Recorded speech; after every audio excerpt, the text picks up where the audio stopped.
안녕하십시오, 세큐리티볼 리스코입니다. 작년에 제가 기가바이트 에어로 15X를 구매를 해갖고 장단점을 솔직하게 리뷰를 했더니 기가바이트에서 이번에 신제품 리뷰를 혹시 해줄 수 있냐고 해서 제가 이렇게 제품을 대여받아 왔습니다. 지난 영상들처럼 굉장히 솔직하게 장단점을 소개를 해볼게요. 이 뉴 에어로 같은 경우는 인텔의 9세대 i7 9750H가 탑재됐고, GPU는 엔비디아의 RTX 2070 Max Q가 탑재됐고요, 삼성의 2666 8GB 램 2개가 장착이 됐고요, 마지막으로 SSD 같은 경우는 인텔의 760p SSD가 들어갔어요. 이렇게 고성능 노트북임에도 불구하고 2kg밖에 안 됩니다. 에어로 노트북을 실사용하는 입장에서 가장 큰 장점이 무엇이냐라고 물어본다면 저는 항상 휴대성이라고 대답을 해요. 하이엔드 노트북 중에서 에어로 시리즈가 제일 가벼운 노트북 중에 하나예요. 인터넷에 고성능 노트북을 검색을 하시면은 2kg 노트북이 정말 거의 없습니다. 대부분 다 2.7kg, 2.8kg, 많으면 3.5kg까지 가요. 얘랑 똑같은 스펙인데, 물론 이에 따른 단점도 굉장히 명확하게 있는 편이에요. 고성능 노트북들이 무거운 이유가 발열을 잡기 위해서예요. 컴퓨터는 발열이 심하면은 성능도 떨어지고 그리고 수명이 빨리 줄어요. 그럼 지금부터 언박싱을 하고 나서 이제 달라진 점이나 업그레이드된 점 혹은 단점들 이제 리뷰를 하고, 마지막으로 프리미어 프로, 라이트룸, 배틀그라운드 파스처럼 실사용에서 우리가 사용하고 있는 프로그램들을 에어로랑 뉴 에어로랑 같이 한번 비교를 해보도록 하겠습니다. 그럼 언박싱하러 가시죠. 이게 이전 에어로 15고요. 이게 뉴 에어로 15인데 패키징 디자인부터 굉장히 신경을 많이 쓴 모습을 볼 수 있어요. 여기 있습니다. 아차. 일단 이렇게 보호해주는 폼 하나 있고요. 그리고 안에 이렇게 본체가 있습니다. 에어로. 개인적으로 에어로라는 이름이 되게 멋있는 것 같아요. 딱 열자마자 달라진 점이 크게 느껴지는 게, 여기가 원래 기가바이트라 써 있었는데 에어로라고 바뀌었네요. 굉장히 큰 장점이라고 생각합니다. 이제 기가바이트가 아무래도 메인보드로 유명한 회사다 보니까 주변에서 제 노트북을 보면은 종종 이런 얘기를 해요. 오야, 그거 게임 노트북 아니냐? 이런 말을 듣는데, 전문가용 노트북을 쓰고 있으면서 이제 그런 소리 들으면 사실 김이 좀 빠지구나 했는데, 이렇게 에어로라고 써 있으니까 굉장히 고급진 느낌이 나네요. 네, 이렇게. 이게 이제 마지막 구성품이네요. 이쪽에는 이렇게 어댑터가 들어있고요, 반대쪽에는 어댑터에 꼽을 케이블이 들어있네요. 이 어댑터 같은 경우는 전력의 크기가 180W에서 230W로 증가했어요. 그러다 보니까 크기도 조금 늘어나고 무게도 늘어났습니다. 마지막으로 가이드북이랑 워런티 카드, 그리고 이렇게 써멀 패드가 여분으로 하나 있는데요. 저는 개인적으로 이렇게 써멀 패드 여분으로 하나 넣어주는 게 되게 센스 있는 것 같아요. 에어로 15는 AS 워런티가 1년밖에 안 됐어요. 근데 뉴 에어로 15 같은 경우는 소모품은 여전히 1년이지만 메인보드 한정 2년으로 늘어났다고 하더라고요. 제가 탭크 유튜버로서 전자제품을 굉장히 많이 쓰기 시작하니까 느끼는 건데, 전자제품들이 1년을 간격으로 굉장히 많이 고장납니다. 그래서 AS 기간이 2년으로 는 거는 되게 메리트 있는 부분이라고 생각을 해요. 이렇게 해서 구성품 언박싱 마쳤고요. 이번에는 외관 한번 비교해 보도록 할게요. 상판 디자인은 아까 말했듯이 기가바이트라는 로고가 에어로라고 바뀌었어요. 폰트가 되게 예쁜 편인 것 같아요. 상판 하부의 디자인이 소폭 변경이 됐습니다. 그리고 후면 같은 경우에 이렇게 배출구가 있는데, 배출구가 이전 모델 대비 거의 2배 정도 넓이가 커졌어요. 이번 뉴 에어로의 가장 큰 특징이 쿨링 시스템인데, 하판의 배출구 크기만 봐도 굉장히 쿨링에 신경을 많이 쓴 걸 알 수 있습니다. 디스플레이 하단의 힌지 같은 경우는 전체 힌지에서 이렇게 붕 떠있는 구조로 바뀌었습니다. 이 부분을 제가 사진으로 봤을 때는 되게 별로라고 생각했는데, 실제로 보니까 장점이 있더라고요. 노트북 후면에 무드등이 존재하는데, 어두운 환경에서 뉴 에어로를 사용하면은 이쪽으로 빛이 들어갑니다. 그래서 모니터 가운데 빛이 은은하게 들어오는 게 굉장히 고급진 느낌이 나더라고요. 키보드 백라이트의 밝기가 매우 밝아졌어요. 왼쪽에 있는 게 에어로 15X고 오른쪽에 있는 게 뉴 에어로 15X입니다. 키보드 백라이트가 에어로 15X는 은은하게 빛이 났다면 뉴 에어로 15X는 굉장히 밝게 빛이 나요. 웹캠의 위치는 여전히 하단부에 있어요. 이건 좀 아쉬운 부분인데, 달라진 점이 있다면 원래는 디스플레이 쪽에 있었는데 지금은 이렇게 하단부에 있어가지고 이 디스플레이를 이렇게 각도 조절을 하더라도 웹캠의 각도가 바뀌지 않습니다. 그리고 또 달라진 게 웹캠에 커버가 생겼어요. 개인정보를 중요시 여기는 시대에 되게 센스 있는 기능이라고 생각합니다. 우측에는 USB 3.1 타입 A 포트 2개가 있고요, 그리고 썬더볼트 포트가 하나 있고 SD카드 리더기랑 전원 어댑터가 있습니다. 좌측에는 HDMI 포트 하나랑 USB 3.1 C 타입 포트 하나, A 타입 포트 하나, 그리고 오디오 잭이랑 랜선 포트가 하나 있습니다. 하이엔드 유저들 중에서는 저처럼 이렇게 5K 이상의 모니터를 쓰시는 분들이 많아요. 그런데 문제는 에어로랑 뉴 에어로에는 옵티머스 기술이 적용되어 있다는 거예요. 옵티머스 노트북들은 썬더볼트 C 포트가 인텔 내장 그래픽으로 강제로 연결된다는 거예요. 에어로 15 같은 경우는 미니 DP 포트를 꼽으면 5K 이상의 해상도를 쓸 수 있었지만, 그런데 뉴 에어로 같은 경우는 미니 DP랑 HDMI 포트밖에 없으니까 그 어떤 방식을 쓰더라도 4K를 초과하는 해상도로 쓸 수가 없어요. 이거는 굉장히 아쉬운 점이라고 생각을 합니다. 이제 에어로 15의 경우에는 램도 V컬러라는 이름 없는 회사의 걸 썼고, 그리고 SSD도 삼성의 보급형 SSD를 사용을 했었어요. 근데 이번 뉴 에어로 15 아몰레드 같은 경우에는 램도 삼성의 2666 8GB 램 2개가 들어가고요. 그리고 SSD도 인텔의 760p SSD가 들어가는데 두 제품 모두 해당 부품에서 최상위권 라인업에 속하는 부품들입니다. 지금 전송 속도가 380MB/s가 나오는데요. 썬더볼트 C에다가 SSD 외장 하드를 쓰면은 이 정도로 빠른 속도가 나옵니다. 뉴 에어로 같은 경우는 지금 쓰기 속도가 450MB/s까지 순간적으로 올라갔거든요. 여기는 삼성 보급형 M.2 SSD가 들어갔고, 여기는 인텔 760p SSD가 들어간 거예요. SSD도 보급형이랑 상위권의 속도 차이가 굉장히 큰 걸로 알 수 있죠. 그리고 킬러렌에 AX1650 무선 랜 카드가 들어가 있어가지고 와이파이 6라는 차세대 무선 통신 기술을 쓸 수가 있습니다. 배터리는 구 에어로와 뉴 에어로 모두 동일하게 94.24Wh입니다. 정확한 수치는 아니지만 체감상 한 3시간 정도 쓸 수 있는 것 같아요.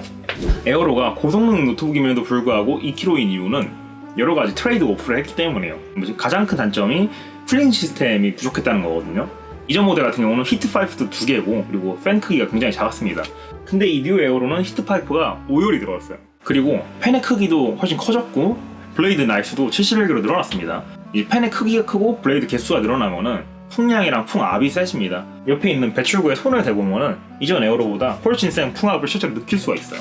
추가적으로 에어로 15X 같은 경우는 배출구가 이렇게 한 줄이 있었는데, 이 뉴 에어로 같은 경우는 여기 하나, 좌우에 하나, 총 이제 4개의 배출구가 생겼습니다. 실질적으로는 좌우에 2개가 늘어났다고 할 수 있겠네요.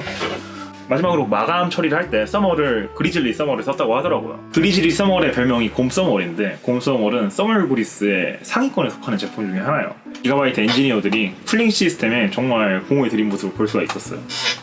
많은 분들이 랩탑을 구매할 때 CPU랑 GPU만 보고 구매를 하는 경우가 많은데, 저 같은 경우에는 디스플레이, 터치패드, 키보드 같이 주변 기기들도 굉장히 중요하다고 생각을 하는 편입니다. PC와 다르게 랩탑 같은 경우는 주변 기기의 업그레이드가 되지 않기 때문이에요. 뉴 에어로를 만지면서 굉장히 놀랐던 점 중에 하나가 키보드랑 터치패드가 되게 좋아졌어요. 이전 모델의 터치패드가 굉장히 구려서 드라이버를 강제로 바꿔주는 그런 작업까지 할 정도였는데, 이 모델 같은 경우는 터치패드가 굉장히 부드럽고 또 추가로 지문인식 기능이 추가됐습니다. 제가 삼성 노트북이랑 스마트폰을 쓰다 보니까 이 지문인식 기능이 굉장히 길들여졌는데, 이 에어로에 지문인식이 없는 게 되게 불편하더라고요. 근데 지문인식이 생기니까 그냥 터치 한 번만 하면 바로 열려갖고 굉장히 편리했습니다. 그리고 제가 오늘 강조하고 싶은 부분이 키보드 키감이 되게 좋아졌어요. 자, 이거 만져야지만 알 수 있는 부분이긴 한데, 자, 한번 소리만 한번 들어보실까요? 이거는 마이크로 서피스 키보드예요. 이제 마지막으로 이전 에어로 15 키보드 소리입니다. 소리가 굉장히 정숙한 편입니다. 그리고 키감이 되게 좋아요. 키감이 되게 쫀득쫀득해요. 제 친구 중에 키보드를 되게 좋아하는 친구가 있어서 그 친구 집에 가면 키보드가 막 10개, 20개씩 쌓여있는데 그 친구도 이 키감이 되게 좋은 편이라고 하더라고요. 다음은 디스플레이입니다. 사실 오늘 영상의 핵심이라고 할 수 있죠. 이전 모델 같은 경우는 어도비 RGB 100%를 만족하는 4K 60Hz 디스플레이를 썼었어요. 근데 이번 모델은 DCI P3 세격을 갖고 있는 4K 60Hz 삼성 아몰레드 디스플레이를 탑재를 했어요. 일단 첫 번째로 중요한 게 이 방향성이 바뀐 거예요. 어도비 RGB 같은 경우는 사진 작가들이 주로 쓰는 색감이에요. 근데 DCI P3는 갤럭시 S10이랑 아이폰 XS에 들어가는 영상에서 주로 쓰이는 색감입니다. 그러니까 에어로 시리즈가 이 사진 쪽에서 영상 쪽으로 방향 변화를 했다는 것을 알 수가 있죠. 에어로 15X랑 뉴 에어로가 동일하게 펜톤 인증을 받긴 했지만, 이제 둘이 다른 디스플레이 패널을 썼으니까 한번 색감 테스트를 한번 해보도록 하겠습니다. 테스트 방식은 굉장히 간단한데요. 이 빨간색 피사체를 여기다 놓고서 사진 촬영한 다음 이제 전송을 해가지고 한번 현실이랑 뉴 에어로, 구 에어로, 그리고 이 LG 5K 모니터까지 이게 총 4개의 색감을 비교를 해보겠습니다. 이 S10-5G를 이용해서 이 줄자를 촬영을 해서 LG 5K 모니터, 에어로 15X, 뉴 에어로 15 이렇게 세 제품에다가 촬영을 했습니다. 뉴 에어로랑 LG 5K는 동일한 P3 색 영역이고, 이 친구는 어도비 RGB예요. 제 생각도 그렇고 방금 전에 얘기했던 그 키보드 많은 친구도 그렇고, 딱 이 사진들이랑 이 현실을 봤을 때 이 어도비 RGB가 가장 현실이랑 유사한 색감을 갖고 있어. 그럼 이 160만원짜리 5K 모니터랑 이 340만원짜리 뉴 에어로가 무슨 가치가 있냐라고 생각할 수 있어요. 저도 실제로 그렇게 생각했습니다, 처음에. 일단 첫 번째로 P3 영역이 빨간색이 좀 더 강하게 나타나는 경향이 좀 있는 것 같고요. 그리고 두 번째 중요한 게 이 뉴 에어로가 어도비 RGB랑 이 P3 LG 모니터보다도 고대비입니다. 고대비. 하이 컨트라스트. 하이 컨트라스트라는 특징이 삼성 아몰레드 디스플레이 특징이에요. 사실 이게 굉장히 호불호가 갈리는 것 같아요. 뭐 게임을 하는 입장이라던가 영상을 소비하는 입장에서는 하이 컨트라스트가 굉장히 과장된 색 표현이어서 되게 멋있는 느낌이 나요. 하지만 현실감이 좀 떨어지죠. 여기까지 생각을 하면은 굉장히 크리티컬한 단점인 것 같지만 다르게 생각하면 이게 장점일 수도 있어요. 지금 대중들이 영상을 소비할 때 쓰는 디바이스들은 대부분 다 아이폰 아니면은 갤럭시 S잖아요. 근데 이 두 제품은 삼성 아몰레드 디스플레이를 쓰고 있습니다. 이제 9버전 에어로 15X가 색 표현이 가장 정확한 느낌이었고 이 친구가 가장 하이 컨트라스트였고 그리고 빨간색이 좀 강조된 표현이 됐을지언정 이런 갤럭시 S10 시리즈랑 아이폰 XS 시리즈처럼 굉장히 많은 대중들이 쓰고 있는 디바이스라는 거죠. 정확한 색 표현에서는 조금 어긋났지만 실제로 영상을 소비하는 시청자와 같은 디스플레이 패널을 쓰니까 그렇게 생각하면 장점이 될 수도 있지 않을까 생각합니다. 저도 색감을 굉장히 따지는 편이긴 한데 요즘 와서 그런 생각이 좀 많이 들긴 합니다. 정확한 색 표현이 중요한가 아니면은 시청자와 내가 같은 색을 보는 게 중요한가. 사실 이런 고성능 모니터들에 있는 뭐 색온도 조절이랑 캘리브레이션이라는 기능 자체가 시청자와 디자이너와 같은 색을 보기 위한 작업이라는 걸 생각하면은 삼성 아몰레드 디스플레이 패널이 과장된 색 표현을 갖고 있지만 역설적으로 가장 캘리브레이션이 필요 없는 제품이 아닌가 생각이 듭니다. 왼쪽이 에어로 15X고 오른쪽이 뉴 에어로 15X인데 삼성 아몰레드 디스플레이로 바뀌면서 논 글레어 타입이 글레어 타입으로 바뀐 건데요. 글레어 타입의 장점은 글씨가 굉장히 선명하고 깨끗하게 보여요. 대신에 단점은 실내든 외부든 이렇게 광원이 있으면은 액정이 다 비칩니다. 거울처럼. 다음으로는 에어로 15X의 가장 큰 단점 중에 하나였던 스피커입니다. 제가 에어로 15X 유저니까 당당하게 얘기할 수 있는 건데 에어로 15X의 스피커는 정말 쓰레기입니다. 저음이 하나도 없어요. 깡통 소리밖에 안 나는데 이번 신제품 같은 경우는 소리가 정말 괜찮아졌어요. 이런 갤럭시 S10 5G랑 아이폰 XS 같이 플래그십 스마트폰에 밀리지 않을 정도로 빵빵한 스피커를 갖고 있는데 한번 직접 들어보시죠. 자, 일단 구 에어로 15X입니다. 이게 지금 최대 소리예요.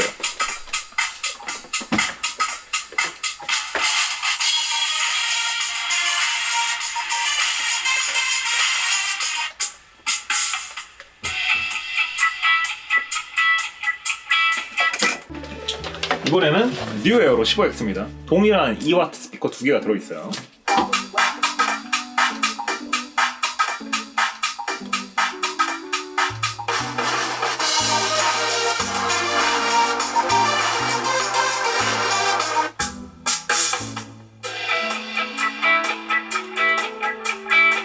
그리고 마지막은 실성능 테스트입니다. 아무리 키보드가 좋고 디스플레이가 좋고 뭔들 해도 성능이 좋아야겠죠.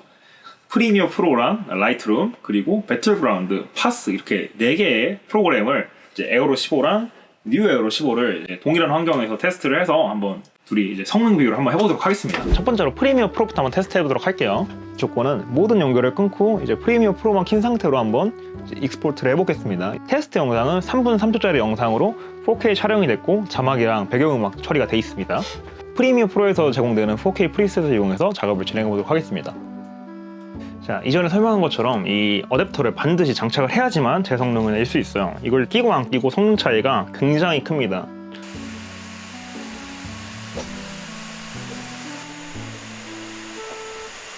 네, 3분 3초라는 짧은 영상이었음에도 불구하고 꽤 큰 차이가 났습니다. 영상의 길이가 길면 길수록 시간 단축의 폭이 커지겠죠? 지금 막 익스포팅이 끝나는데 2분 38초 37이 걸렸습니다. 에어로 15X가 작년 모델임에도 불구하고 영상 길이보다 출력 시간이 더 짧은 게 짜릿합니다. 이번에는 라이트룸 이미지 전송 테스트예요. 이제 SD카드에서 라이트룸으로 로우 파일 이미지 한 50장 정도 한 번에 옮겼을 때 어느 게 좀 더 빠른지 한번 테스트 해보도록 하겠습니다. 카메라 미안하다. 너의 셔터를 한 50장 정도 막 써야 될 것 같아. 미안해. 그럼 연사 갈길게요. 내 카메라 셔터 박스. 가슴이 미어진다. 총 64개의 사진 찍혔는데 DNG로 복사를 한번 해보도록 하겠습니다. 자, 시작하시죠. DNG 변환까지 정확하게 1분 11초 65가 걸렸습니다.